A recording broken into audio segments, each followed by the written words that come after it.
Hoy empezamos tomando tierra en uno de esos sitios a los que cuesta mucho llegar, una zona remota de Laos que los de UNICEF han recorrido por tierra, mar y aire para poder vacunar a los niños de la tribu Lantén. Hoy es el Día Universal del Niño y este año la campaña de UNICEF se propone llegar con sus vacunas a donde no llega nadie.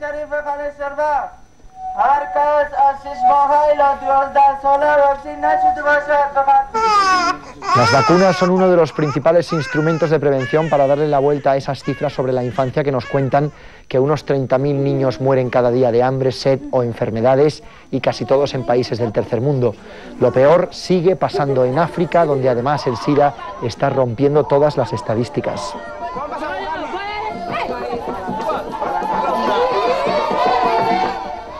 ¿Qué tal? Buenas noches. Nuestro cierre de hoy va a ser un relato sobre la infancia, pero aquí en España hoy la noticia sigue siendo la marea negra del Prestige, que poco a poco sigue avanzando por la costa gallega. De lo que ocurre con las 60.000 toneladas de fuel que había en el barco al hundirse y que estarán a unos 3.500 metros de profundidad, no hay noticias y quizá no las haya durante tiempo. Pero lo que sí se ve muy claramente es que parte de las 10.000 toneladas derramadas en superficie cubren ya unos 300 kilómetros de costa.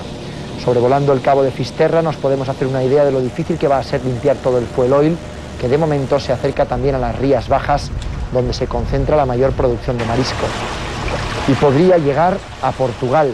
El Ministerio de Medio Ambiente habla ya de más de 40 millones de euros para empezar a limpiar el desastre, y todo eso contando con que no se derrame todo el fuel oil que se hundió con el Prestige.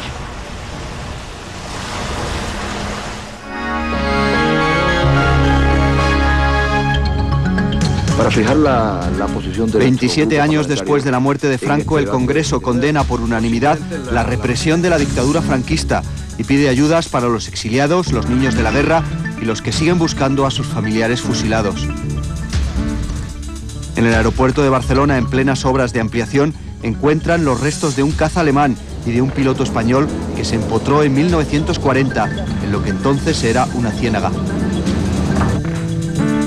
El primer texto de imprenta de 100 años de soledad, con más de 1000 correcciones del propio García Márquez, se queda sin comprador en una subasta en Londres. El escritor había regalado las galeradas al director de cine Luis Alcoriza. Y nos daremos una vuelta por la Casa Museo Sorolla de Madrid, que se abre de nuevo después de un año de obras.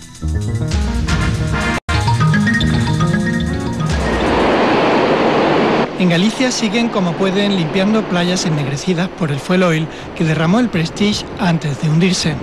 Son unas 10.000 toneladas que van llegando a la costa poco a poco, empujadas por el viento y las mareas. Y si limpiar las playas es difícil, mucho más complicado y costoso será quitar el fuel que ha ennegrecido las zonas rocosas. El Ministerio de Medio Ambiente dice que se han ensuciado 100 playas repartidas por más de 300 kilómetros de costa. Yo les he presentado una estimación provisional de los daños que afectan a la costa, que se cifra en unos 42 millones de euros a día de hoy, pero que lógicamente habrá que evaluar con mayor detalle y habrá sobre todo que esperar. La preocupación, como la contaminación, se extiende hacia el sur. Los mariscadores de la ría de Arosa temen la llegada del fuel oil. Pero muy preocupados además, porque si nos entra aquí dentro, la ría estaría muy rica en marisco, y todos vivimos de esto, la mayoría de la ría vivimos de esto. Y si nos entra el petróleo aquí, ¿cómo hacemos? Preocupados, sí, claro, ¿cómo no van a estar? Tenemos que estar, pero... De momento trabajamos normal, igual que siempre, pero estamos con miedo de que venga algo para aquí, vamos. En las lonjas ya se nota que entra menos pescado y cunde la desesperación. ¿El otro entero? ¿Entero cuál? De momento nos falta mucha gente que tenía que venir entre ayer y hoy, que empezó la semana el martes, y se nota mucho y nos preguntan si es de aquí o es de fuera y vienen con más retención, no es lo mismo, ¿eh? Nos arruinaron por completo, nos arruinaron, ¿sabe? Lo siento mucho. Y la playa la destrozaron para... De momento no hay nada, pero esto debía de ser... Ahora la culpa la tienen los políticos, no la tiene nadie. Nosotros pasamos hambre, como ustedes, como cualquiera. Pero peor son los marineros, los pobres marineros. Otras víctimas vertidos son las aves marinas. Los biólogos hacen lo que pueden para limpiarlas y alimentarlas con suero. Son animales que llevan muy mal lo de vivir en cautividad. Ya estamos desbordados porque bueno, ya el trabajo que dan son 3 o 4 tomas al día de suero y de comida líquida y entonces bueno, pues tenemos ya saturación, tenemos gente que nos está ayudando, gente que ha venido de fuera. Los 3 sindicatos más importantes de Galicia han convocado una manifestación ciudadana el domingo 1 de diciembre en A Coruña. Y los de ADENA Internacional han lanzado una campaña para exigir a los presidentes de Europa y España que prohíban ya la navegación de barcos de casco simple y bandera de conveniencia. Que se declare la costa de Galicia zona marítima especialmente sensible y que se indemnice rápidamente a los perjudicados. Hoy hemos sabido que el gobierno se planteó la posibilidad de bombardear el Prestige para provocar el incendio del combustible. Al final lo descartaron por los riesgos de la operación y el petrolero acabó, como ya sabemos, hundiéndose ayer a 4.000 metros de profundidad, donde se espera que el fuel oil quede solidificado.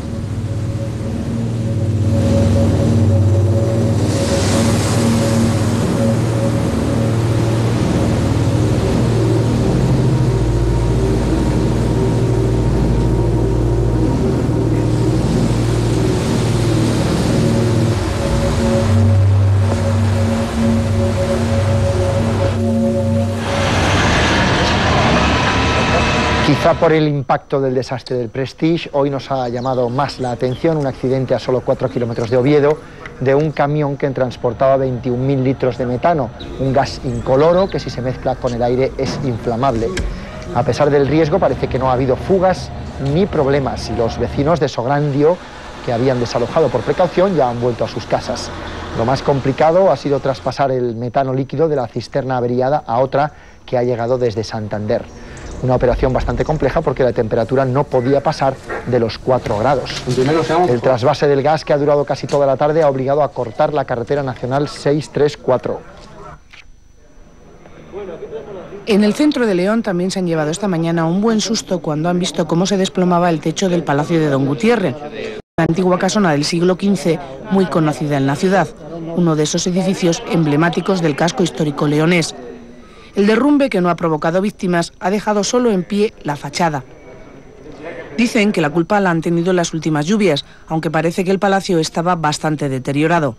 Según el Ayuntamiento de León, el palacio estaba pendiente de unas obras de reconstrucción que iban a empezar muy pronto. De momento, lo que han hecho es vallar el palacio y poner un andamio para evitar más problemas. También intentarán desmontar parte del torreón, que ha sido el más afectado por el desplome.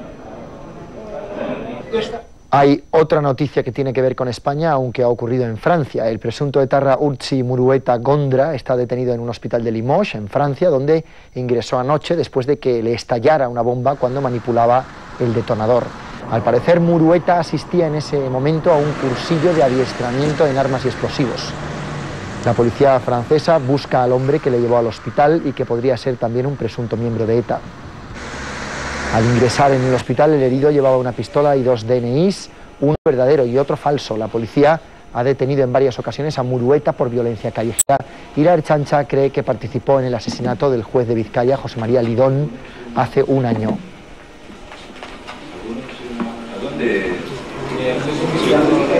Esta semana nos ha devuelto a la actualidad un nombre del que hacía tiempo que no se hablaba tanto. Luis Roldán va a tener que esperar algunos días para saber si solo pasará noches en prisión, porque el fiscal ha decidido recurrir el tercer grado que le ha dado el juez de vigilancia penitenciaria de Valladolid.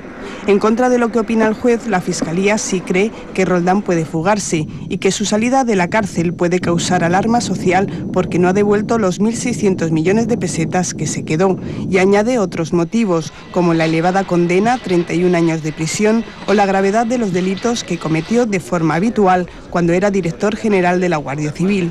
De todas formas, el Gobierno ha dicho hoy que hará todo lo posible para que Roldán indemnice al Estado con lo que gane en su nuevo empleo. Su abogado ha contado que tiene una oferta de administrativo en Zaragoza, donde se trasladaría si finalmente consigue el tercer grado, que le permitiría salir de la cárcel para ir a trabajar y los fines de semana.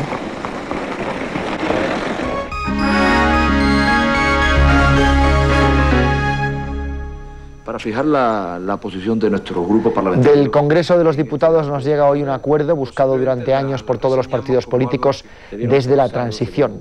Hoy, 27 años después de la muerte de Franco, todos, por unanimidad, han aprobado una resolución de condena de la dictadura franquista por querer imponer por la violencia unas convicciones políticas y un régimen totalitario. Esa resolución es también un apoyo moral a todas las víctimas de la Guerra Civil Española y pide que el gobierno apoye económicamente a los exiliados, incluidos los niños que tuvieron que irse de España, para que ellos y sus descendientes recuperen la nacionalidad española.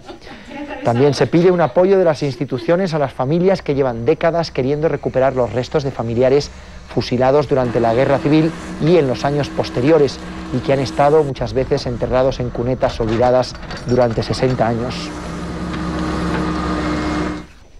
Hay que tener en cuenta también que dentro de la alegría que tenemos, queremos que esto se haga ya, se haga rápido, porque es gente muy mayor en la mayoría de los casos, gente de 80, 90 años que bueno, esta ilusión ha supuesto pues mucho para ellos, pero que hasta que no vean eso llevado a cabo, bueno, no se encontrarán del todo felices, ¿no?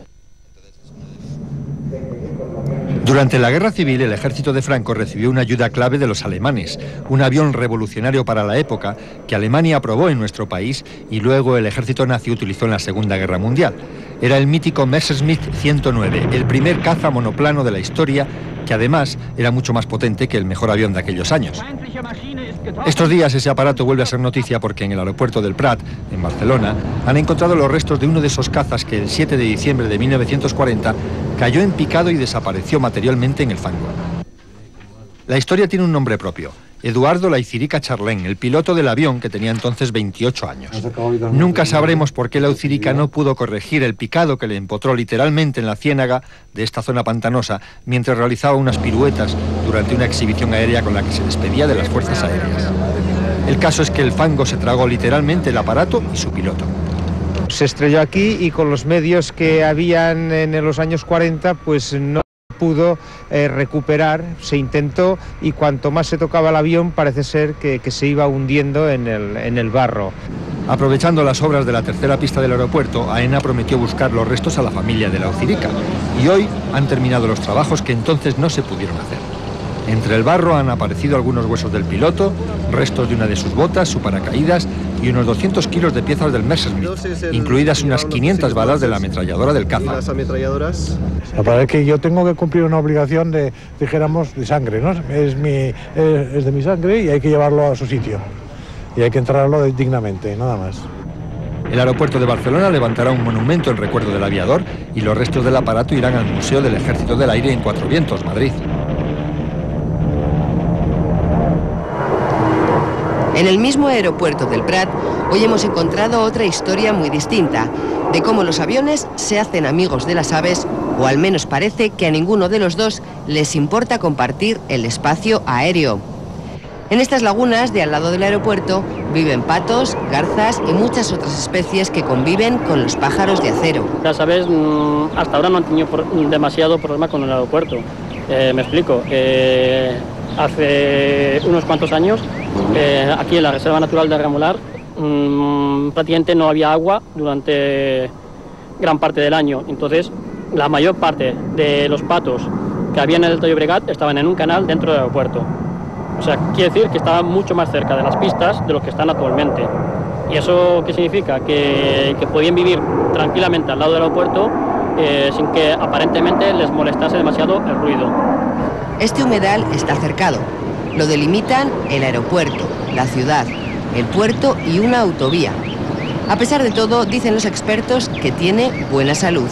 Si tú ves aún aquí en épocas flamencos comiendo en la marisma al lado del vaivén de los aviones, si ves o coges, por ejemplo, pájaros ya anillados, es decir, ya con una anilla metálica, del remitentes de Francia, de Checoslovaquia, de Bélgica, como me ha pasado a mí, quiere decir que hay pájaros que vienen aquí a pasar el invierno y que por tanto le es de agrado esta zona, aún teniendo esta presión. La ampliación de las pistas puede poner en peligro este insólito hábitat, en el que se pueden ver hasta cotorras que se escapan de su jaula, porque Barcelona está solo a 10 minutos y parece que aquí no se estresan ni por los aviones.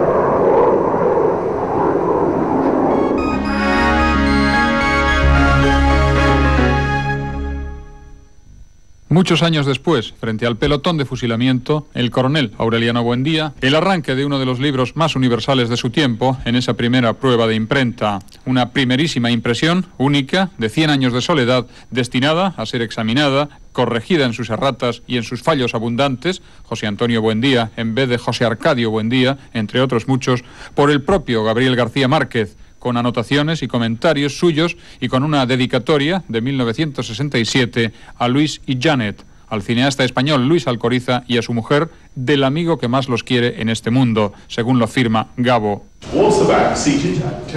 Es el heredero de Luis Alcoriza el que ahora ha intentado convertir ese icono cultural tan apetecido por los lectores de Gabriel García Márquez en dinero. La subasta de Christie's, aquí en Londres, no ha satisfecho sus expectativas, a pesar de la importancia del objeto, a falta de un manuscrito original, destruido en su día por el propio escritor. He threw away everything that contributed to the production of his books. He liked to hide his carpentry, this is what he said. And so this is the only thing that survives. This is all that you'll ever get. Marquez has said himself that this is it. 130.000 libras, 204.000 euros han llegado a ofrecerse por la pieza, pero sus dueños habían marcado un precio superior.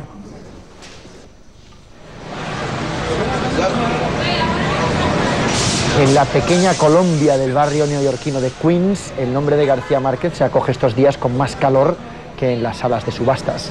Aunque las recientes memorias de García Márquez aún no están publicadas en Estados Unidos, aquí ya se están vendiendo libros que se llevan particulares en paquetes desde España o de América Latina, o incluso en copias piratas. La demanda ha obligado a la editorial que tiene los derechos en inglés y español en Estados Unidos a adelantar la fecha de publicación a finales de este mes.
Las fotografías de Joaquín Sorolla eran retratos al óleo, al guas o a la acuarela.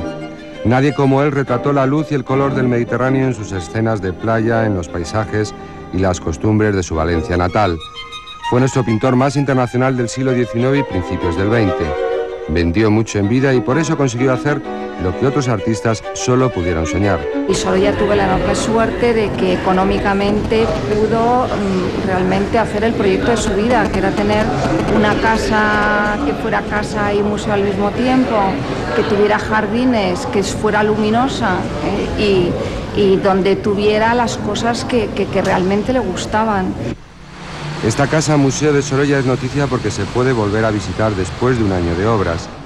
Durante este tiempo se ha recuperado el aspecto original de las cosas tal y como las dejó el pintor. Su taller, por ejemplo, en el que pintaba a sus modelos y en el que tenía un diván para descansar, y armarios llenos de recuerdos, cerámicas y colecciones de mariposas. También se ha restaurado el exterior recuperando cubiertas y lucernarios como este. Se ha rehabilitado la casa museo, pero el espacio sigue siendo el mismo y se necesita más. Despachos, almacenes, taller de restauración, sala de conferencias, sala de exposiciones temporales que no tenemos. Son los temas pendientes de este palacete en el que Sorolla vivió los últimos 12 años de su vida hasta 1923. Está en el centro de Madrid, rodeado de un jardín que mandó construir el propio pintor. Y guarda lo mejor de su obra, que fue mucha. Más de 2.000 cuadros y 5.000 dibujos, aunque solo se puedan ver los 250 que el pintor de la luz colgó con detalle y precisión de las paredes de su casa museo.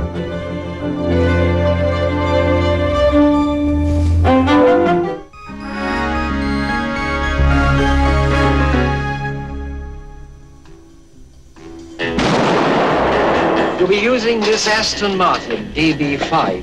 El gobierno de Estados Unidos le sigue de cerca la pista al coche del agente secreto más famoso del mundo, porque su idea es que parte de los vehículos del ejército, el FBI y el Departamento de Estado tengan algunos de los artilugios que usa el mismísimo James Bond. Y como en las pelis, se trata de ponérselo muy feo a los malos y mantenerlos a raya con sprays de pimienta, luces cegadoras o clavos. Todo dirigido, por supuesto, con alta tecnología.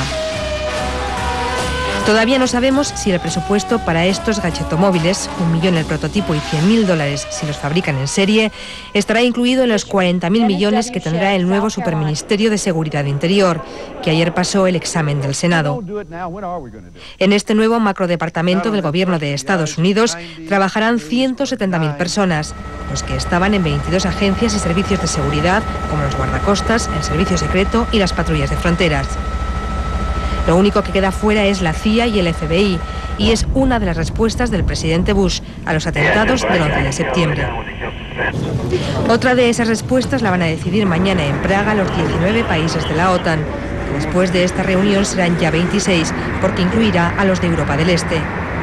La cumbre de Praga tiene previsto aprobar la formación de una fuerza de intervención rápida capaz de desplegarse en cualquier parte del mundo. Y no solo para responder a los ataques terroristas, también para prevenirlos o castigar a los que los apoyen. Nuestra última historia de hoy es un relato triste, la verdad, sobre los niños, sobre todos los niños del mundo, y hemos elegido para que nos lo cuente a un narrador que sabe mucho de esto.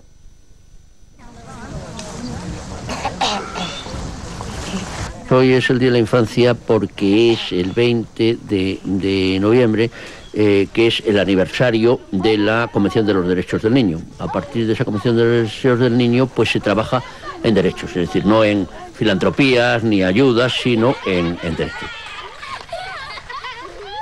La situación jurídica pues es bastante buena, en el sentido de que esa convención lo han firmado todos los países del mundo, excepto dos, excepto Estados Unidos de América y Somalia.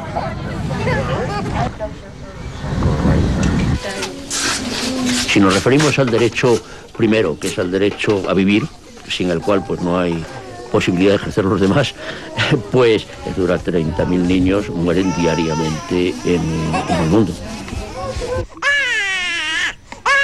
1.300 más bien millones de personas viven con menos de $1 diario, y eso es la mitad aproximadamente son niños. La situación peor es sin duda la situación en África. En el África subsahariana, sin duda alguna, además agravada por la tragedia del SIDA, que es, pues, es decir, una catástrofe. Es decir, está desapareciendo, no quiero exagerar, pero prácticamente puede desaparecer casi una generación. La pobreza es la gran vulneración de los derechos humanos. Es necesario que los países tomen conciencia.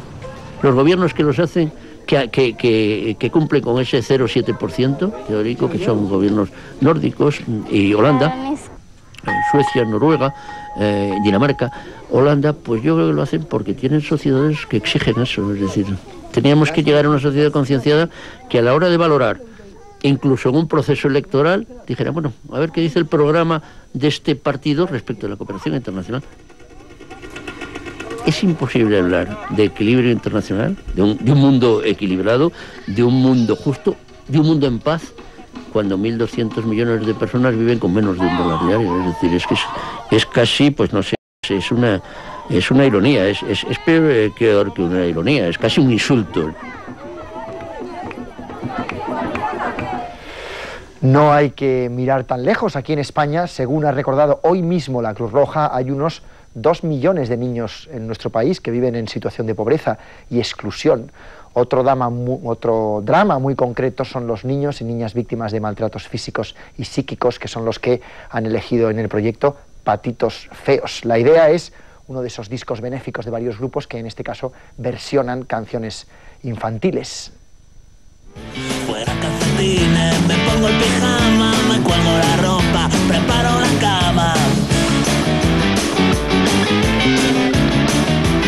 Corre caminos, quieres más ver lo que huye, el pobre El mensaje de este divertido recopilatorio, dicen, es ayudar a que esos patitos feos puedan convertirse de mayores en cisnes con la ayuda de toda la sociedad. Hasta mañana. Cuando estoy solo, somos dos si tú estás conmigo, somos tres si somos dos y viene algún otro amigo. Ahora que vamos despacio, vamos a contar mentiras, tralara, vamos a contar mentiras, tralara, vamos a contar mentiras. Hey Vicky, estira bien la vela. Hey Vicky, los vikingos viento en popa navegan.